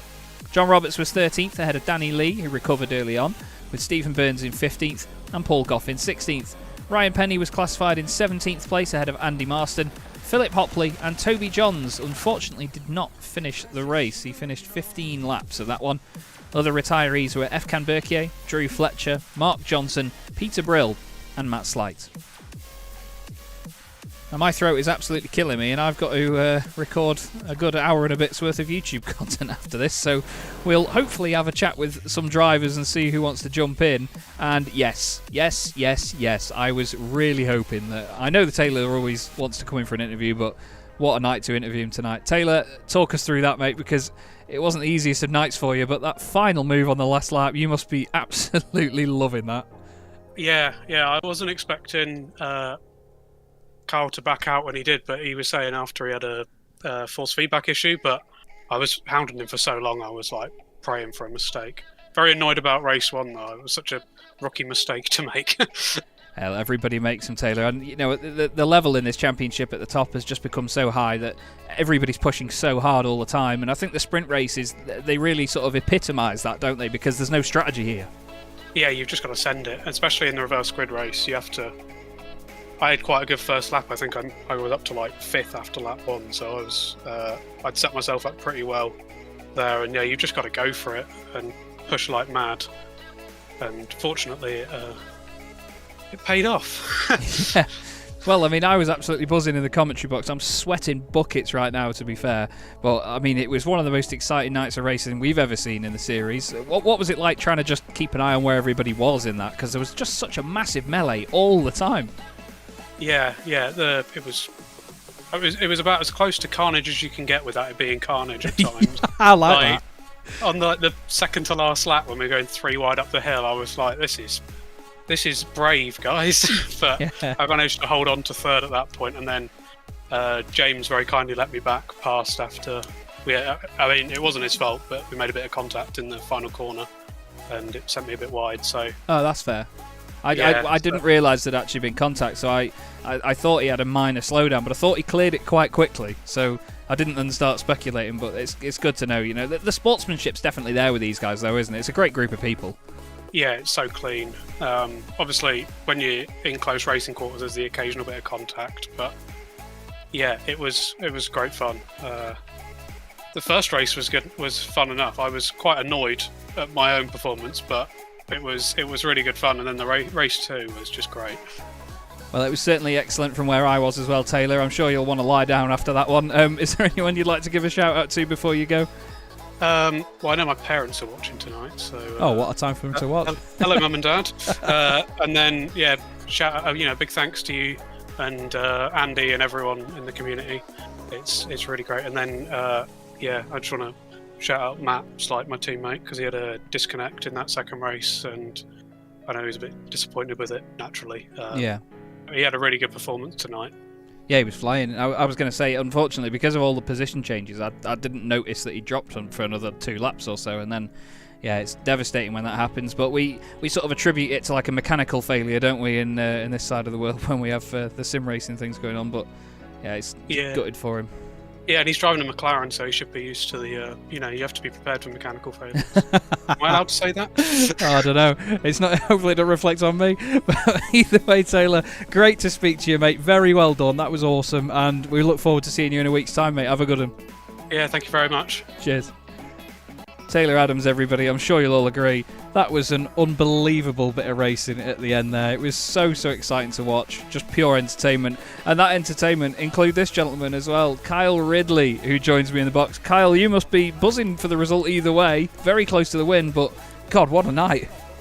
Oh, it's a yes and no. I knew being third, you know me, I could always cock up something when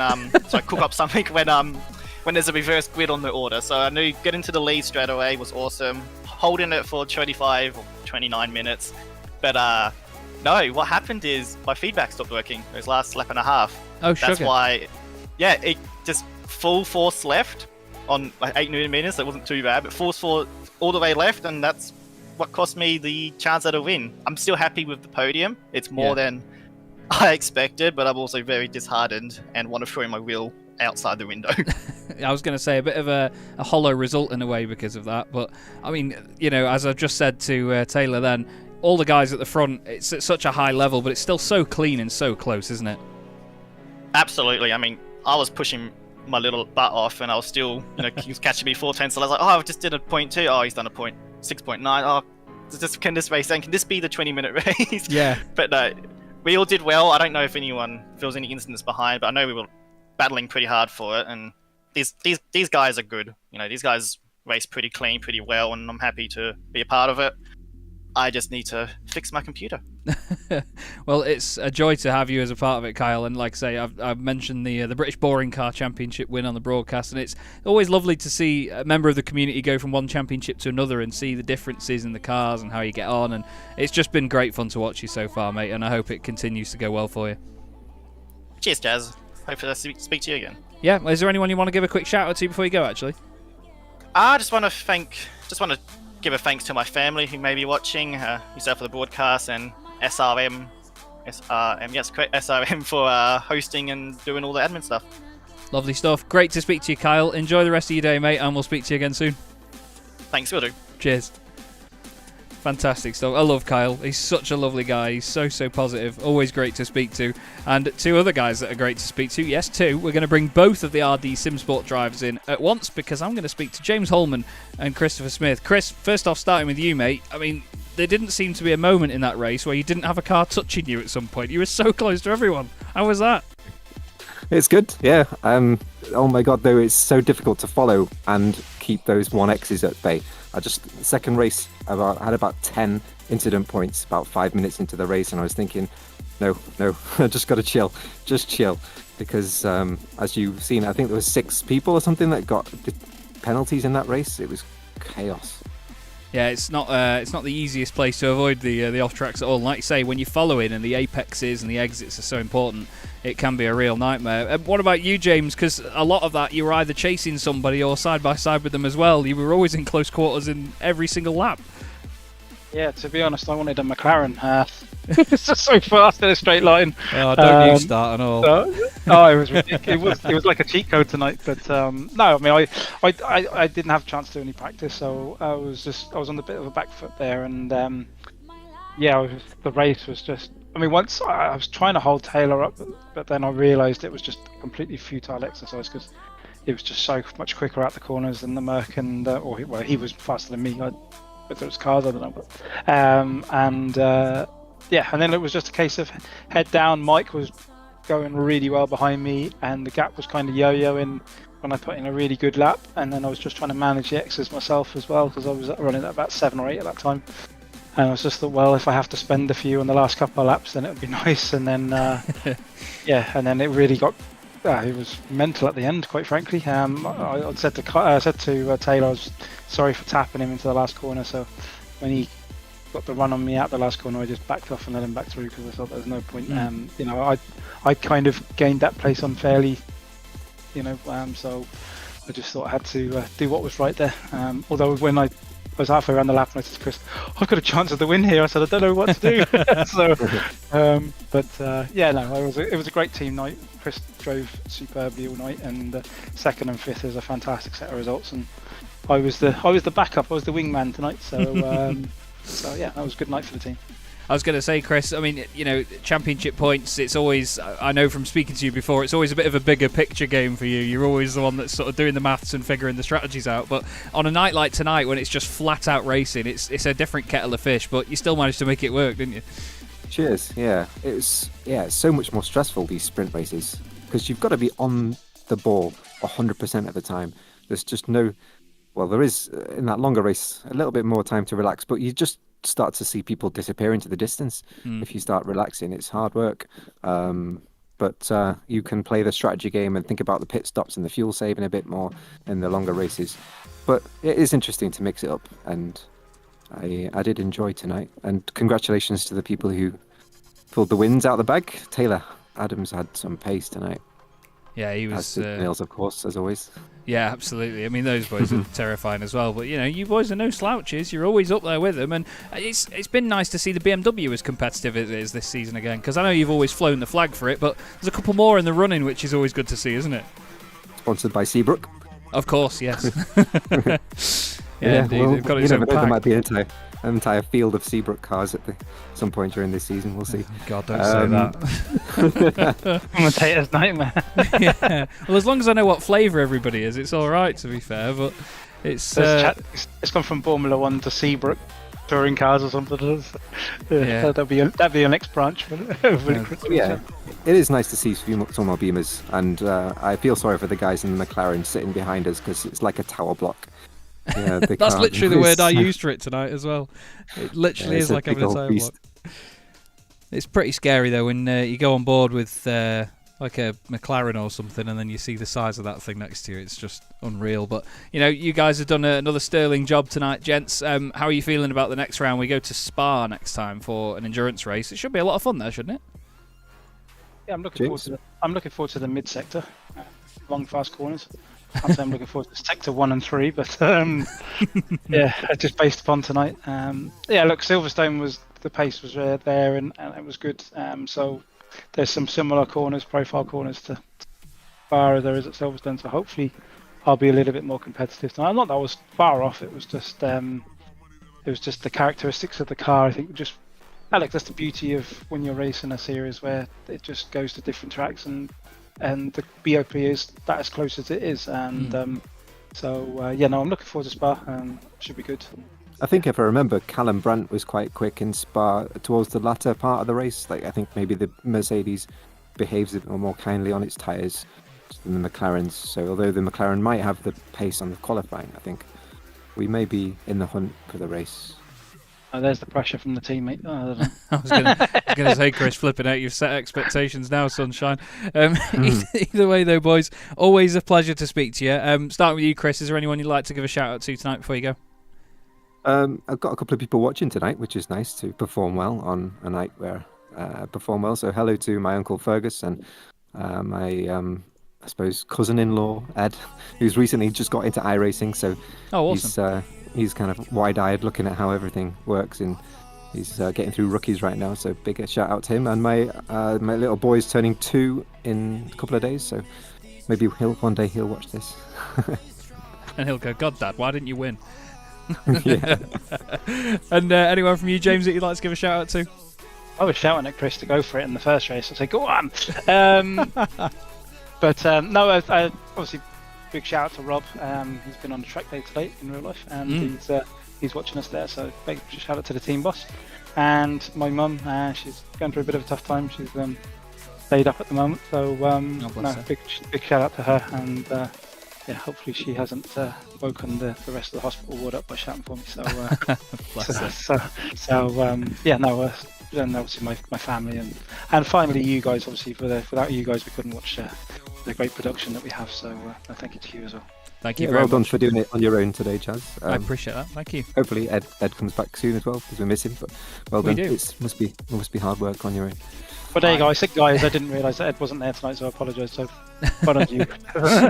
Thank you very much, boys. I love what I do. It's great fun, and honestly, that was one of the most exciting nights of racing I've ever commentated on. So, perfect time to lose my voice. But thank you very much, gents, for jumping in, and we look forward to seeing you next time round. Have a good evening. Cheers, mate. Lovely stuff then. James Holman and Christopher Smith, 2 absolute gentlemen of the series. And my God, I need to lie down after that one, everybody. I don't know about you, but that was epic. Epic tonight. Taylor Adams, one of the real stars of the evening, takes the win in the second race. Kyle Ridley gets his first podium under SRM competition. And Nils Kaur has a interesting night, to say the least, with a race win and then an 8th place finish. The championship will look mighty spicy, but that's going to be all tonight from Chaz Draycott Media and, of course, the Sim Racing Magazine GT4 Challenge. Really hope you've all enjoyed the show, everybody. Thank you so much for watching, and we'll see you in a week's time at Spa. Have a good one.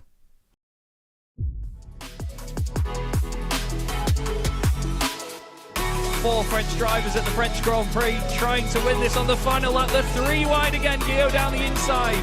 Guillaume moves across. They're both in front of Milan and Pouget. Before you know it, we find ourselves here in the very final race of the competition. And then they see truck racing and they think, this is crazy. You know, these are 5-ton machines, 1,200 horsepower brake. Oh, look at that switchback. Oh, you've been loved and a terrific show out.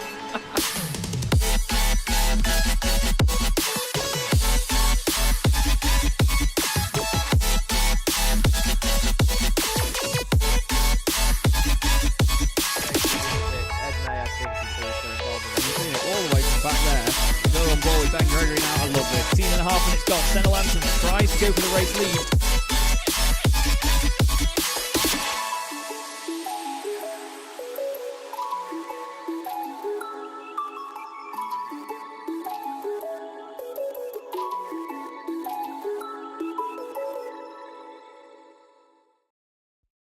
Racing isn't easy, but experiencing it is. iRacing puts you in the driver's seat with the industry's leading sim racing game. Drive on laser scan replicas of the greatest racing circuits from around the world. Go head-to-head against other drivers chosen by skill-based matchmaking to ensure competitive racing at every level. Compete across all your favorite series. In officially licensed cars, engineered to deliver the most accurate driving experience possible.